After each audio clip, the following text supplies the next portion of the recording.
Уважаемые граждане Абхазии, водители, имеющие российское гражданство или вид на жительство в Российской Федерации, напоминаем вам о необходимости получения российских водительских прав для управления транспортными средствами на территории России.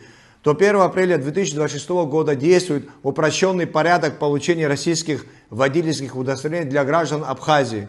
Вам не требуется повторно сдавать экзамены. Новое удостоверение выдается на основании ваших абхазских водительских прав. Эта возможность стала реальностью благодаря договоренностям между президентами Бадырой Гумба и Владимиром Путиным. Мы призываем вас воспользоваться этой льготной возможностью и своевременно оформить российские водительские права.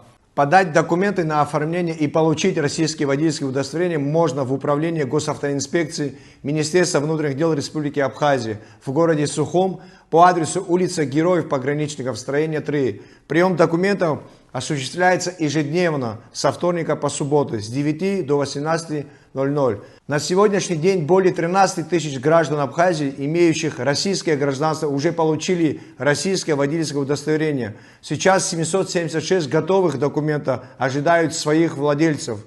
Поторопитесь получить свой новый документ. Важно, после 1 апреля 2026 года управление автомобилем на территории России без российских водительских прав будет невозможно. В этом случае для получения документа потребуется пройти полную процедуру сбора справок и сдачи экзаменов в Российской Федерации.